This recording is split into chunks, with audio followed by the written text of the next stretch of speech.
Mesdames et messieurs, je vous souhaite la bienvenue dans ce webinaire au sujet de calcul non linéaire. Je suis Carlos Martins et aujourd'hui je suis accompagné par mon collègue Peter Walker qui se fera un plaisir de répondre à vos questions dans la rubrique questions de l'application GoToWebinar. Aujourd'hui donc nous allons voir quelques exemples pratiques et simples de calcul non linéaire dans AXIS-VM. Un autre webinaire au mois de juillet sera prévu pour du calcul non linéaire, mais à ce moment-là pour des structures en béton essentiellement. Il y a aussi les calculs de séisme non linéaire par la méthode pushover. Actuellement, aucun webinaire n'est prévu pour cet effet. Cependant, dans un futur proche, nous en organiserons un certainement. Avant tout, qu'est-ce que c'est un calcul non linéaire? C'est une approche de charge en plusieurs incréments. Itération pour chaque élément. Donc nous avons ici la déformation, la force. Nous avons une force et à chaque force, nous avons la déformation respective pour chaque incrément.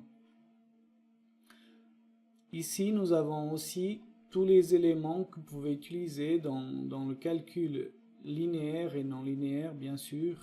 Il y a juste cet élément-là, c'est un élément rigide, élément élastique purement linéaire. Vous ne pouvez pas l'utiliser dans le calcul non linéaire. Nous allons donc démarrer avec un exemple de calcul non linéaire. Cet exemple, c'est un pilier tout simple. Donc si je vais dans éléments, dans ce pilier, c'est un rohr métal avec une qualité d'acier S235 et il est encastré à sa base.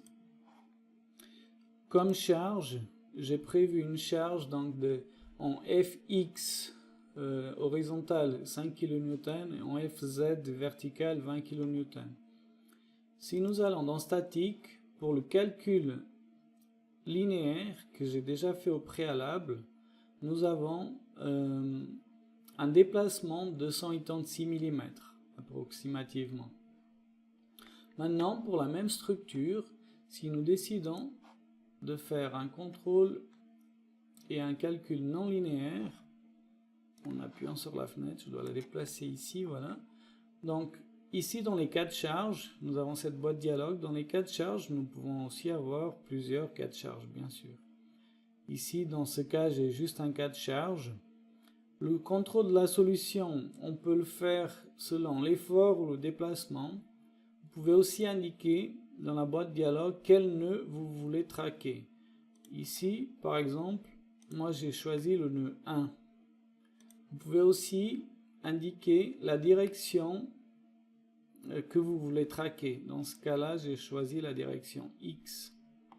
Le nombre d'incréments, vous pouvez dire que c'est des incréments constants et puis vous mettez ici le nombre d'incréments que vous voulez, 10 ou etc. Moi ici j'ai plutôt choisi une fonction incrémentale où le premier incrément il a 40% de la force et les restants pour arriver jusqu'à 100% de la force. Et ici nous avons 10 incréments.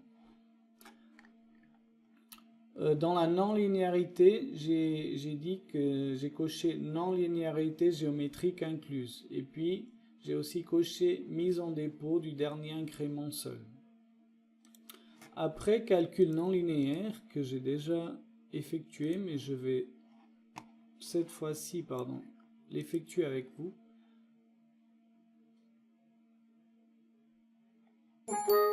Donc voilà, le calcul il est fait. Et puis ici, comme vous pouvez voir, pour chaque incrément, nous pouvons voir le graphique du déplacement de l'effort et de la tâche.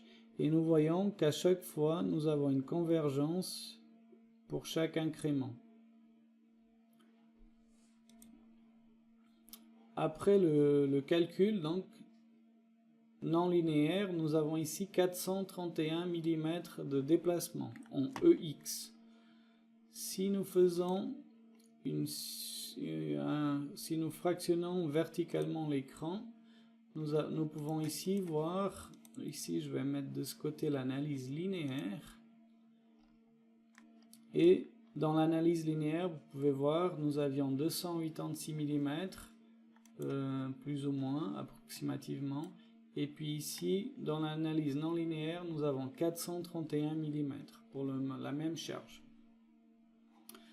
Maintenant, je vais vous montrer un autre modèle. Alors, ouverture du modèle B. Dans ce modèle, j'ai une tour. Si je la mets en 3D comme ça, une tour métal, et puis j'ai une fondation qui est en béton.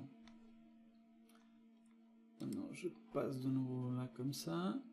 Dans la partie éléments, donc vous voyez que j'ai des éléments de contreventement, des éléments treillis. Pour les paramètres non linéaires, j'ai dit qu'ils reprennent seulement de la traction.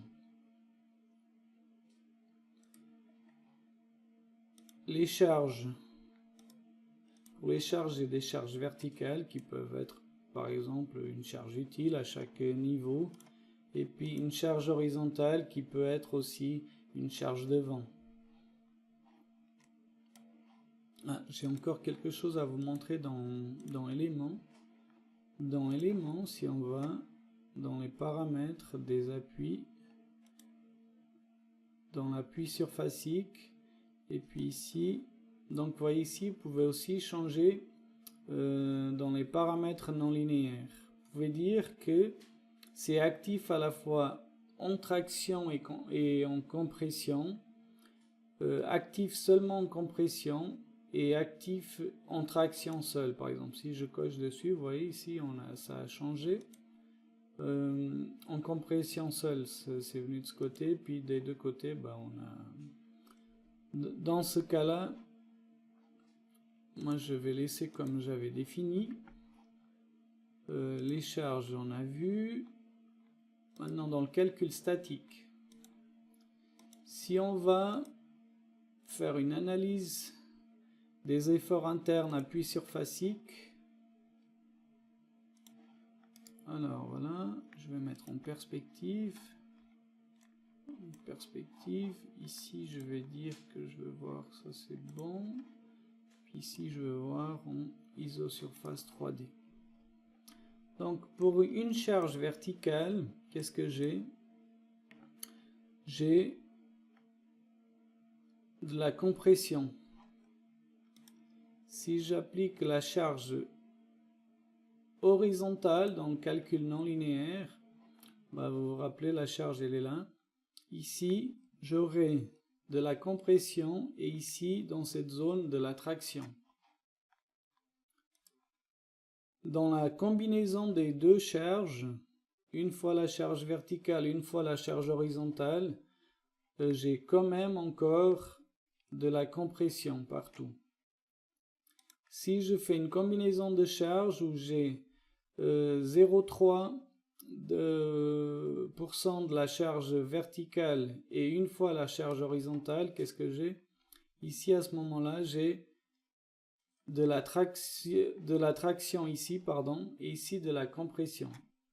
Ici, pour mieux comprendre ce qui se passe, vous pouvez aussi afficher d'une façon un peu plus personnalisée. Et à ce moment-là, tout ce qui est assuré ici, vous savez que c'est en compression. Et tout ce qui est en isosurface ici de couleur, vous savez qu'à partir de là, vous avez de la traction. Voilà, qu'est-ce que je voulais encore montrer? Tac, si on met de côté, diagramme plein. Ici, vous pouvez voir, donc, dans la partie du calcul linéaire, nous avons de la traction, de la compression. Nous avons compression, traction. Bien sûr, vous pouvez aussi afficher les valeurs qui correspondent, les efforts qui correspondent à chaque élément. Maintenant, si on fait un calcul, je vais de nouveau mettre en perspective. Si je fais le calcul non linéaire, que j'ai déjà fait au préalable, mais voilà, je vais quand même vous montrer ce que j'ai choisi pour ce calcul non linéaire. J'ai fait aussi un contrôle de la solution par l'effort. J'ai traquer le nœud 130, la direction Z, de nouveau.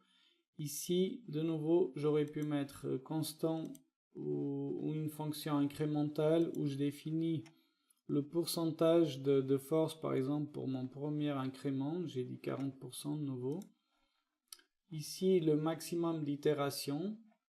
Ici, dans la non-linéarité, je considère un comportement non linéaire des matériaux des éléments finis.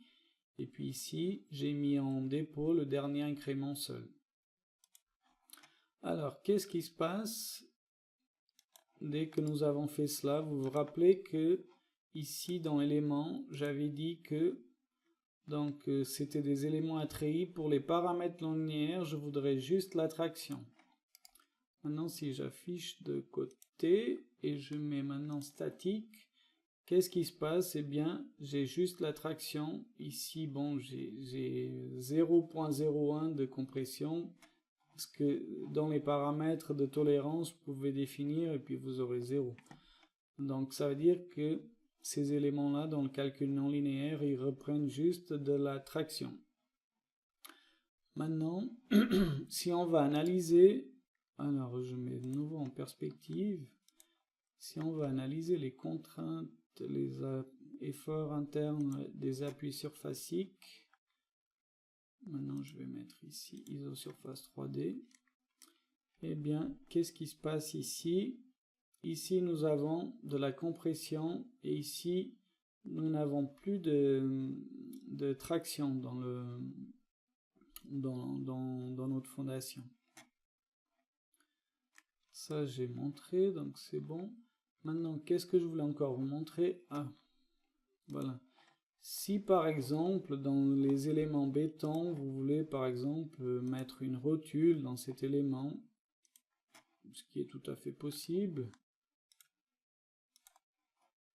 dans les paramètres non linéaires, de nouveau, vous voyez, vous pouvez définir exactement si c'est actif à la fois en traction et en compression, si c'est actif seulement en compression, si c'est actif seulement en traction seule, vous voyez. Dans ce cas-là, ça c'était juste pour vous montrer qu'on pouvait faire cela. Maintenant, nous allons partir sur un troisième exemple. Dans un troisième exemple, hop. Alors, dans ce troisième exemple, j'ai une structure aussi qui est très simple, en métal. D'ailleurs, je peux vous montrer quel type j'ai. J'ai des HEB 220. Dans les propriétés de la rotule, eh bien ici j'ai coché ici, parce que si je coche là, bah, j'ai les propriétés de la rotule qui sont automatiquement définies. Et à ce moment-là, je peux avoir les propriétés qui sont déjà définies. Qu'est-ce que je vais encore montrer, pardon? Ouais. Ici, dans le modèle, c'est un modèle linéaire, vous voyez, pour le comportement du matériau.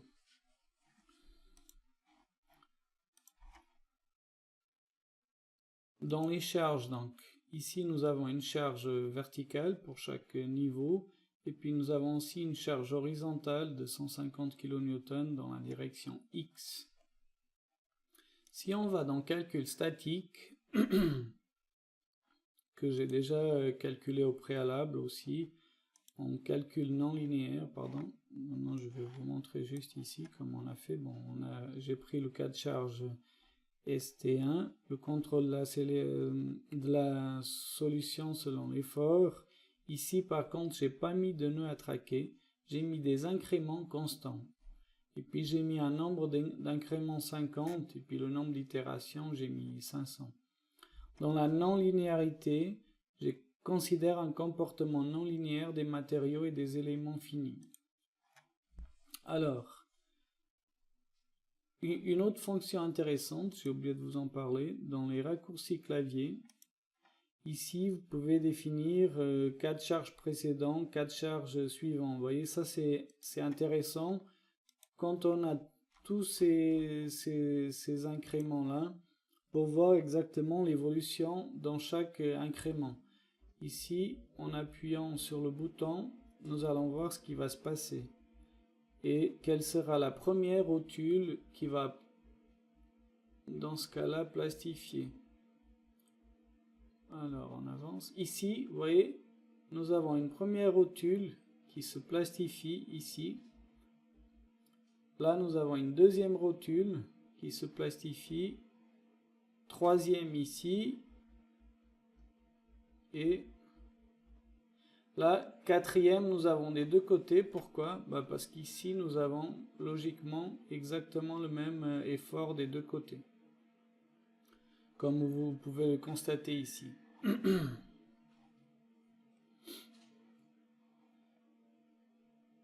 Maintenant, nous pouvons, une fois que vous pouvez aussi avoir un contrôle par un affichage de diagramme de ce qui se passe dans votre structure.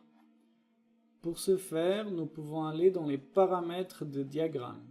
Dans les paramètres de diagramme, vous pouvez choisir qu'est-ce que vous voulez contrôler et puis le X1 composant. Moi, dans ce cas, je vais dire que je veux contrôler le EX et puis je choisis comme nœud celui-ci.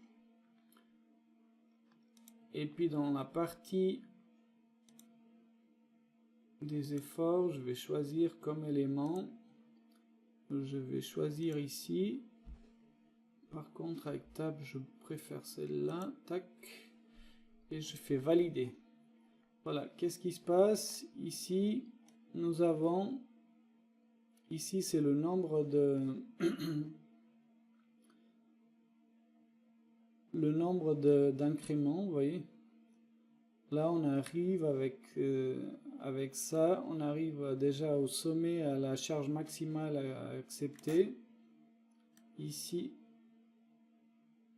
par exemple, tous les incréments où le moment se maintient constant, vous pouvez les effacer, puis dire à partir de là, voilà, il n'y a plus rien qui se passe. Et puis ici, vous pouvez aussi monter en hauteur, dire que ça m'intéresse de voir juste la partie par exemple du sommet. Vous pouvez aussi ajouter un deuxième diagramme. Dans ce cas-là, vous pouvez cocher ici et vous sélectionnez le nœud que vous voulez cocher. Dans ce cas-là, je vais dire que c'est... Pardon. J'ai fait faux. Dans ce cas-là, c'est le nœud 6 que j'ai déjà défini. Et puis l'élément, je dis que c'est cet élément-là. Là, c'est égal, par exemple, puisque j'ai des deux côtés. Si j'affiche ça, j'ai un deuxième diagramme de contrôle. Et ainsi successivement, vous pouvez changer pour le deuxième diagramme un autre nœud ou une autre poutre à contrôler. Ici maintenant, quand on se déplace, vous voyez, nous avons ici les efforts correspondant exactement à notre déplacement. Ici, je peux déplacer cela et dire qu'à partir de là, le moment il se maintient constant. Après ici, nous pouvons ajuster en longueur et en largeur notre graphique. Et ici aussi, affiner un peu mieux par exemple. Vous voyez. Donc ça c'est un élément très pratique pour contrôler exactement graphiquement qu'est-ce qui se passe et puis faire une comparaison entre les différentes rotules et qu'est-ce qui se passe à tel endroit.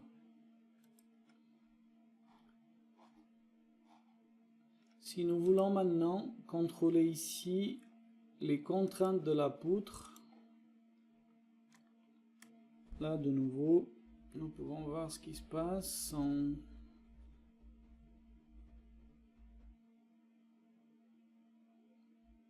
avec l'incrément 1, 2, 3, 4, 5, vous voyez, ici les incréments qui défilent jusqu'à atteindre donc 100% de la force. Après ici dans le diagramme, pardon, vous pouvez encore venir ici et puis voir donc pour cette poutre qu'est-ce qui se passe à cet endroit exactement. Vous voyez les contraintes qu'on a, les contraintes dans la poutre. Ici vous pouvez aussi affiner comment vous voulez voir les couleurs, ou si vous voulez faire des petits changements. Par exemple, moi je peux aussi personnaliser et puis ici dire 235 et là moins 235. Vous voyez, à ce moment-là, j'ai quelque chose qui est plus compréhensible graphiquement et plus simple à analyser. Maintenant, nous allons ouvrir une autre structure, mais avant d'ouvrir l'autre structure, je voudrais juste vous montrer ici quelques... Oui, non, j'avais tout vu, c'est bon. C'est exactement la même structure avec une variante. Donc ici, dans les paramètres de rotule, j'ai dit que c'est encastré. Et puis il y a aussi une autre variante. Donc ici j'ai dit qu'il y a une plastification. Dans la plastification, propriété non linéaire, plastique von Mises. Ici vous voyez, vous avez la résistance à la traction maximale et puis ici vous avez le module initial, et puis ici vous avez la surface d'élasticité.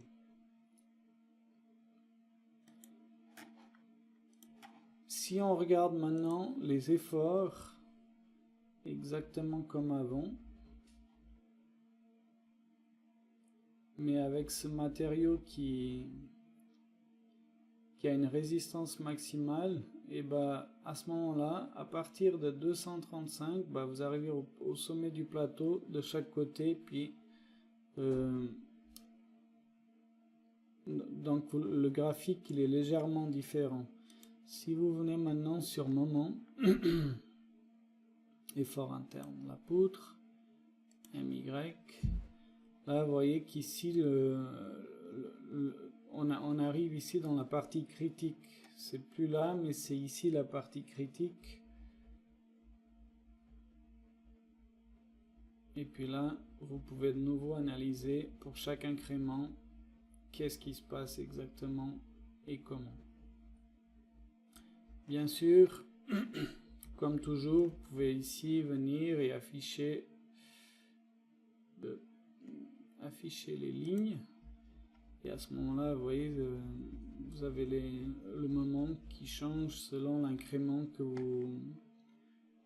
selon l'avancement des incréments, jusqu'à la 100% de la charge que vous avez prévue.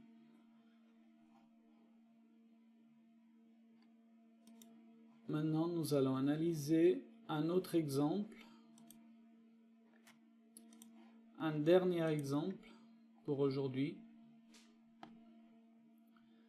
Dans cet exemple-là, j'ai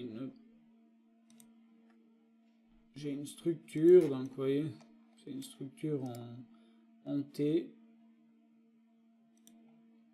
et puis ils sont liés entre eux par des éléments gap. Dans les éléments gap, vous devez sélectionner s'ils sont actifs ou pas, et ils peuvent être soit en compression, soit en traction. Dans ce cas-là, j'ai choisi qu'il va être en compression. La rigidité active, vous pouvez aussi orientation de l'axe, dans quel sens. Et puis ici, vous avez l'ouverture initiale. Vous pouvez définir vous-même une ouverture initiale, ou alors par défaut, par géométrie, pardon. Et puis, à ce moment-là, vous avez ces valeurs. Si de nouveau, nous appliquons, nous allons dans statique, pardon, je dois venir ici au début, parce que là, je suis à la fin. Je préfère venir au début. Et si on commence à appliquer chaque incrément, on va voir qu'est-ce qui se passe. Là, il y a des rotules qui commencent à plastifier, avec la force qu'on a appliquée là. et puis tout d'un coup, plus rien. Parce que la solution, elle est instable et ne converge pas. Alors ici, qu'est-ce que j'ai fait? Ça, c'était mon calcul numéro 1, où j'avais fait un contrôle de la solution par l'effort.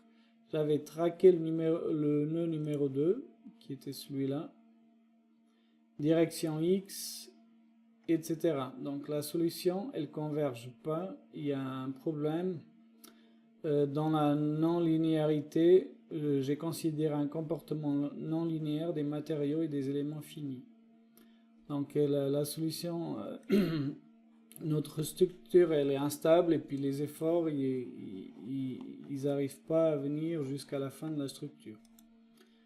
Dans un cas 2, pardon, je viens là, nouveau. Dans le cas de charge 2, ici, j'ai plutôt fait un contrôle de la solution selon le déplacement. Le nœud traqué, toujours le nœud 2.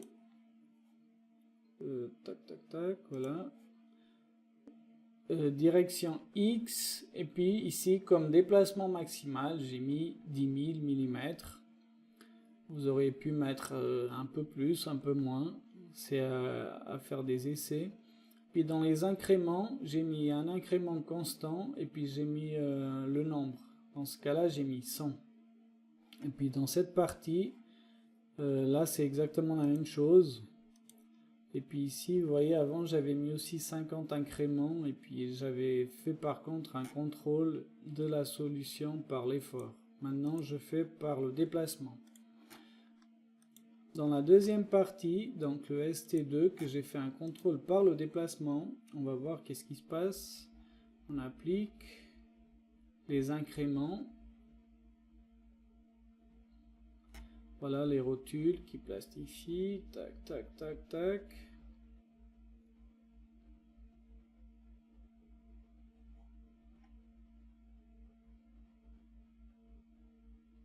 Et là, nous avons une solution qui converge, et puis donc nous avons tous les éléments qui sont mobilisés. Il y avait encore quelque chose que j'avais oublié de vous dire. Tac, je sais pas quoi exactement. Alors, voilà. Donc vous voyez la principale différence que j'ai ici et pourquoi j'ai eu ce problème. Donc dans le cas de charge ST1, j'ai fait un contrôle de l'effort. Là j'ai mis exactement les mêmes paramètres, etc. Dans le cas de charge ST2, j'ai fait un contrôle de la solution par le déplacement. Ici j'ai défini un déplacement maximal.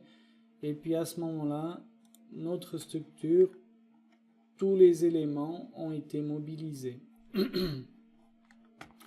Voilà, c'en est fini pour les modèles que je voulais vous montrer aujourd'hui. J'ai encore quelque chose à vous montrer.